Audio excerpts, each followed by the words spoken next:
প্রিয় শিক্ষার্থীরা, তোমরা যারা এসএসসি ভোকেশনাল নবম শ্রেণীর অ্যাপারাল ম্যানুফ্যাকচারিং বেসিক্সের স্টুডেন্ট, তাদের জন্যই আজকের আলোচনা।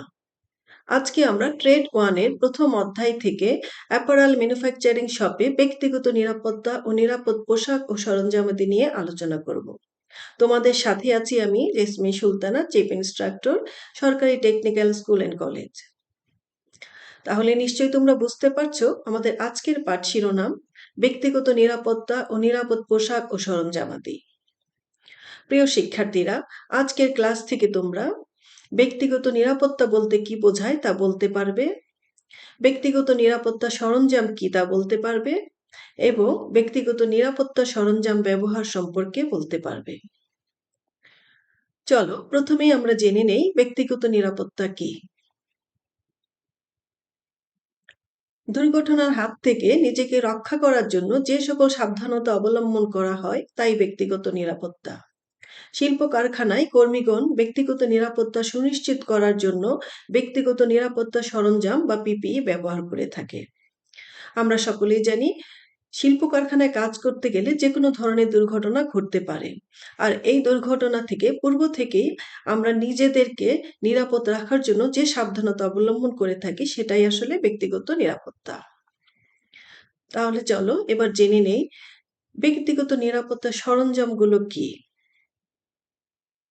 কর্মস্থলে কার্যাবস্থায় দুর্ঘটনার ঝুঁকি হতে কর্মীকে বাঁচানোর জন্য যে সমস্ত সাজ সরঞ্জাম ও পোশাক পরিচ্ছদ ব্যবহার করা হয় সেগুলোকে আমরা ব্যক্তিগত নিরাপত্তা সরঞ্জাম বা পিপিই বলে থাকি। সাধারণত অ্যাপারেল ম্যানুফ্যাকচারিং ওয়ার্কশপে আমরা যে সকল পিপি ব্যবহার করি সেগুলোর মধ্যে apron, mask, scarf, safety goggles, safety guard এগুলো উল্লেখযোগ্য। তাহলে অ্যাপারেল ম্যানুফ্যাকচারিং শপে ব্যক্তিগত নিরাপত্তা সরঞ্জামের ব্যবহার কি বা কোন ধরনের নিরাপত্তা সরঞ্জাম আমরা ব্যবহার করে থাকবো, চলো এখন সেই সম্পর্কে জেনে নেই। প্রথমেই সবচেয়ে গুরুত্বপূর্ণ যে ব্যক্তিগত সরঞ্জাম বা পিপিই বা পার্সোনাল প্রোটেক্টিভ ইকুইপমেন্ট সেটাই হলো অ্যাপ্রন। অতিরিক্ত তাপমাত্রা, খারাপ আবহাওয়া, ছিটকে আসা কোনো রাসায়নিক পদার্থ বা ধাতব খণ্ড, ভয়ানক গতিতে বায়ুপ্রবাহ, সূচালো কোনো বস্তু শরীরে ঢুকে পড়া এবং ধুলাবালির দূষণ থেকে শরীরকে রক্ষা করার জন্য আমরা অ্যাপ্রন ব্যবহার করে থাকি। আমরা যদি কর্মস্থলে অ্যাপ্রন পরে কাজ করি তাহলে এই ধরনের বিভিন্ন রকমের দুর্ঘটনা থেকে আমরা নিজেকে সুরক্ষিত রাখতে পারবো। বিশেষ করে অ্যাপারেল ম্যানুফ্যাকচারিং শপে যখন আমরা ইন্ডাস্ট্রিয়াল সুইং মেশিন দিয়ে পোশাক সেলাইয়ের কাজটি করে থাকি তখন যে কোনো সময় সেই নিডলটা ভেঙে আমাদের শরীরে এসে আঘাত করতে পারে, আর এই ধরনের আঘাত থেকে রক্ষা করার জন্য আমরা অ্যাপ্রন ব্যবহার করে থাকি। এরপর যে নিরাপত্তা সরঞ্জাম বা পিপিইটি তোমরা দেখতে পাচ্ছ, এটা তোমরা নিশ্চয়ই সবাই বুঝতে পারছো, এটা হলো মাস্ক। সাধারণত ধুলাবালি বা কাপড়ের সূক্ষ্ম আঁশ হতে শ্বাসযন্ত্রে সুরক্ষার জন্য মাস্ক ব্যবহার করা হয়। এরপর যে পিপিইটি তোমরা দেখতে পাচ্ছ এটাকে বলা হয় সেফটি টুপি। সাধারণত ধুলাবালি বা কাপড়ের সূক্ষ্ম আঁশ হতে চুলকে রক্ষা করার জন্য ও ঘূর্ণায়মান বস্তুতে চুল পেঁচিয়ে যাওয়া থেকে মাথা সুরক্ষার জন্য এই স্কার্ফ বা টুপি ব্যবহার করা হয়ে থাকে। অর্থাৎ আমরা যখন অ্যাপারেল ম্যানুফ্যাকচারিং শপে সুইং মেশিনের সাহায্যে কাজ করি কিংবা কাটিং মেশিনের সাহায্যে কাপড় কাটার কাজ করে থাকি, সেই সময় কাপড় থেকে সূক্ষ্ম সূক্ষ্ম কিছু আঁশ বাতাসের সাথে উঠতে থাকে এবং এই আঁশগুলো যদি আমরা সেফটি টুপি না পরি তাহলে আমাদের চুলে লেগে যাবে এবং অনেক সময় চুল এমনকি মাথার ত্বকেরও ক্ষতি করতে পারে। এই ধরনের ক্ষতি থেকে রক্ষা করার জন্য সাধারণত আমরা অ্যাপারেল ম্যানুফ্যাকচারিং শপে কাজ করার সময় এই সেফটি টুপিটি ব্যবহার করে থাকি। এখন তোমরা যে নিরাপত্তা সরঞ্জামটি দেখতে পাচ্ছ এটা হলো মেটাল গ্লাভস। সাধারণত কাটিং মেশিনের সাহায্যে কাপড় কাটার সময় হাতের আঙ্গুলে সুরক্ষার জন্য মেটাল গ্লাভস ব্যবহার করা হয়। তোমরা সবাই জানো যখন আমরা অ্যাপারেল ম্যানুফ্যাকচারিং শপে অনেকগুলো কাপড় একসাথে কেটে থাকি তখন আমরা স্ট্রেট নাইফ কাটিং মেশিন ব্যবহার করে থাকি।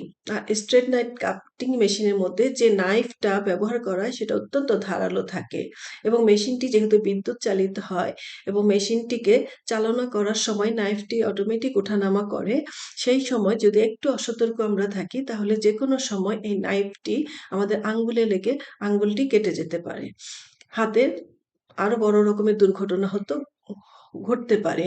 এই ধরনের দুর্ঘটনা থেকে হাতকে সুরক্ষার জন্য সাধারণত এই মেটাল গ্লাভস ব্যবহার করা হয়ে থাকে। এখন তোমরা যে পিপিইটি দেখতে পাচ্ছ এটি সেফটি গগলস। সাধারণত সুইং মেশিনে কাজ করার সময় কোনো কারণবশত নিডল ভেঙে চোখে আঘাত লাগতে পারে। এ ধরনের দুর্ঘটনা থেকে চোখকে সুরক্ষার জন্য সেফটি গগলস ব্যবহার করা হয়। যদি আমরা সুইং মেশিনে কাজ করার সময় এই সেফটি গগলসটা পরে কাজ করি তাহলে নিডলটা যদি কোনো কারণবশত ভেঙেও যায় তাহলে সেটা ভেঙে আমাদের চোখে না লেগে সেফটি গগলসে বাধা পেয়ে এটা ফিরে যাবে। এর ফলে চোখকে আমরা সুরক্ষিত রাখতে পারবো এবং এই ধরনের দুর্ঘটনা থেকে চোখকে সুরক্ষার জন্যই সাধারণত এই সেফটি গগলস ব্যবহার করা হয়। এখন যে পিপিই বা নিরাপত্তা সরঞ্জামটি তোমরা দেখতে পাচ্ছ এটা হলো আই গার্ড। সাধারণত সুইং মেশিনে কাজ করার সময় যে কোনো কারণবশত নিডেল ভেঙে চোখে আঘাত লাগতে পারে। এ ধরনের দুর্ঘটনা থেকে চোখকে সুরক্ষার জন্য আই গার্ড ব্যবহার করা হয়। তোমরা নিশ্চয়ই জানো এই আই গার্ডটি সাধারণত মেশিনের সাথেই লাগানো থাকে। মেশিনে যে জায়গায় নিডেলটি থাকে সেই নিডেলের সামনে এই আই গার্ডটি লাগানো থাকে। এর ফলে মেশিনটি যখন চলতে থাকে তখন কোনো কারণে যদি নিডেল ভেঙে যায় সেই নিডেল এই আই গার্ডে বাধা পেয়ে ফিরে যায় এবং আমাদের চোখে আসতে পারে না। আর এই ধরনের দুর্ঘটনা থেকে চোখকে সুরক্ষার জন্যই মেশিনে এই আই গার্ড ব্যবহার করা হয়। এখন যে নিরাপত্তা সরঞ্জামটি তোমরা দেখতে পাচ্ছ এটা হলো নিডল গার্ড। সাধারণত সুইং মেশিনে কাজ করার সময় যে কোনো কারণবশত নিডল ভেঙে চোখ বা অন্যান্য অঙ্গ প্রত্যঙ্গে আঘাতপ্রাপ্ত হতে পারে। এ ধরনের দুর্ঘটনা থেকে সুরক্ষার জন্য নিডল গার্ড ব্যবহার করা হয়। সাধারণত যদি এই মেশিনে নিডল গার্ডটি লাগানো থাকে তাহলে নিডেলটা ভেঙে যেমন সামনে আসতে পারে না ঠিক তেমনি ভাবে আমরা সুইং মেশিনে যখন কাজ করি হাতটি সামনে দিয়ে নিডেলের কাছে রেখে সাধারণত কাপড়টি ধরি এবং কাজ করতে থাকি। যদি অসতর্কতা বশত হাতটি নিডেলের ভিতরে কাছাকাছি চলে যায় তাহলে নিডেলটা কিন্তু হাতে ঢুকে যেতে পারে এবং দুর্ঘটনা ঘটতে পারে। এই ধরনের দুর্ঘটনাতে রক্ষা করার জন্য এই নিডেল গার্ডটি মেশিনে নিডেলের সামনে দিয়ে লাগানো থাকে। এর ফলে হাতটি নিডেলের অত কাছে যেতে পারে না এবং এই দুর্ঘটনা থেকে নিজেকে সুরক্ষা সম্ভব হয়। অর্থাৎ অ্যাপারেল ম্যানুফ্যাকচারিং শপে কাজ করতে গেলে আমাদের কি সতর্কতা অবলম্বন করতে হয়। আমরা সবাই জানি ওয়ার্কশপে প্রবেশ হতে শুরু করে ত্যাগ করা পর্যন্ত পুরোটা সময় আমাদের সতর্কতা বা কিছু নিয়ম মেনে চলতে হয়। এই নিয়মগুলো কি চলো আমরা জেনে নিই। প্রথমেই যেটি আমাদের মেনে চলতে হবে সেটা হলো অ্যাপ্রন, হ্যান্ড গ্লাভস ও নিরাপদ চশমা পরিধান করে ওয়ার্কশপে কাজ করতে হবে এবং কাজের প্রয়োজনে আরো অন্যান্য যে নিরাপত্তা সরঞ্জাম আমাদের ব্যবহার করা উচিত সেগুলোই আমরা ব্যবহার করব। টুলস ও যন্ত্রপাতি ব্যবহারে নিরাপদ কৌশল আয়ত্ত করা, সেলাই করার সময় প্যাডেলে রাবার ম্যাট ব্যবহার করা। অর্থাৎ টুলস যন্ত্রপাতি ব্যবহার করার সময় আমাদের লক্ষ্য রাখতে হবে আমরা কোন পদ্ধতি বা কোন কৌশলে যন্ত্রপাতিগুলো ব্যবহার করলে আমরা নিজেদেরকে নিরাপদ রাখতে পারবো সেই সমস্ত কৌশল আমাদের আয়ত্ত করতে হবে। উদাহরণস্বরূপ বলা যায় সেলাই মেশিনে কাজ করার সময় প্যাডেলে রাবার ম্যাট ব্যবহার করা যেতে পারে। যেহেতু ইন্ডাস্ট্রিয়াল সেলাই মেশিন বিদ্যুৎ চালিত এবং যে কোনো সময় মেশিনে বিদ্যুৎ চলে আসতে পারে তাই দুর্ঘটনার হাত থেকে রক্ষা করার জন্য প্যাডেলে অবশ্যই রাবার ম্যাট যদি আমরা ব্যবহার করে থাকি তাহলে আমরা নিজেদেরকে সুরক্ষিত রাখতে পারবো। আর যে সতর্কতা অবলম্বন করতে হবে মেশিন চালু অবস্থায় অন্যমনস্ক না হওয়া বা মোবাইলে কথা না বলা। এটা অবশ্যই আমাদের খুব ভালোভাবে মনে রাখতে হবে যে আমরা যখন মেশিনে কাজ করব তখন কখনো অত্যন্ত মনোযোগের সাথে আমরা কাজ করব এবং কখনোই মোবাইলে কথা বলবো না। কারণ এই সময় যদি আমরা অন্যমনস্ক হই, যেহেতু আমরা জানি যে মেশিনে কাজ করার সময় কাপড়ের উপর হাত রেখে আমাদের কাজ করতে হয়, তাই এবং মেশিন অত্যন্ত দ্রুতগতি সম্পন্ন। আমরা জানি ইন্ডাস্ট্রিয়াল সুইং মেশিন প্রতি মিনিটে ৫,০০০ থেকে ৫,০০০টা পর্যন্ত সেলাই করে থাকে, তাই ৫,০০০টা পর্যন্ত স্টিচ তৈরি করে থাকে। তাই বুঝতেই পারছো এটা অত্যন্ত দ্রুতগতি সম্পন্ন মেশিন এবং এই মেশিন চলার সময় অসতর্ক হলে কোনো কারণবশত যদি হাত নিডেলের কাছাকাছি চলে যায় তাহলে কিন্তু এই নিডেল হাতের মধ্যে প্রবেশ করবে এবং যে কোনো ধরনের বড় রকমের দুর্ঘটনা ঘটতে পারে। আমাদের আরো একটি ব্যাপার অবশ্যই গুরুত্বের সাথে খেয়াল রাখতে হবে, সেটা হলো ওয়ার্কশপের মেঝে তেল, গ্রিজ বা পিচ্ছিল পদার্থ মুক্ত রাখা। কাজ করতে গেলে যেহেতু মেশিনে তেল বা গ্রিজ দেওয়ার প্রয়োজন পড়বে, তাই অবশ্যই তেল, গ্রিজ ব্যবহার করার সময় আমাদের সতর্ক থাকতে হবে মেঝেতে যেন এই তেল বা গ্রিজ না পড়ে বা পড়লেও সেটা যেন আমরা মুছে ফেলি। কেননা ওয়ার্কশপে কাজ করতে গিয়ে এই তেল বা গ্রিজে পা পড়ে যেকোনো ধরনের দুর্ঘটনা ঘটতে পারে। প্রিয় শিক্ষার্থীরা, এতক্ষণ আমরা জানলাম ওয়ার্কশপে আমরা কি কি সতর্কতা অবলম্বন করব।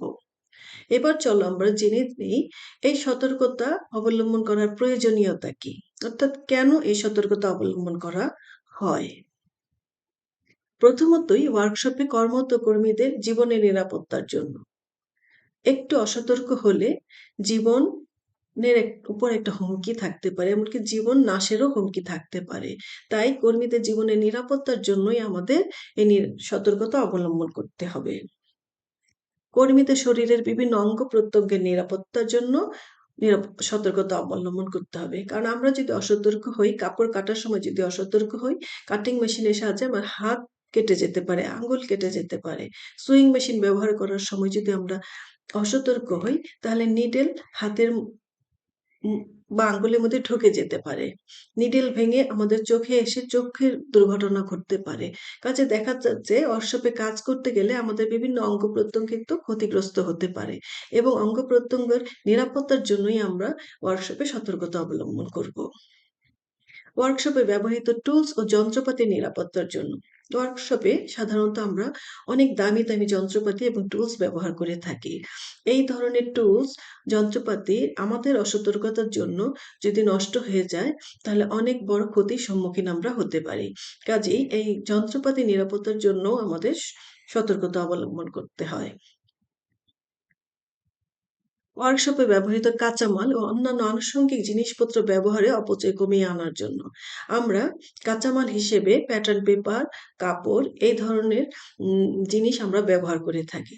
আমাদের অবশ্যই খেয়াল রাখতে হবে কাঁচামাল ব্যবহারে যেন আমরা খুব বেশি অপচয় না করি।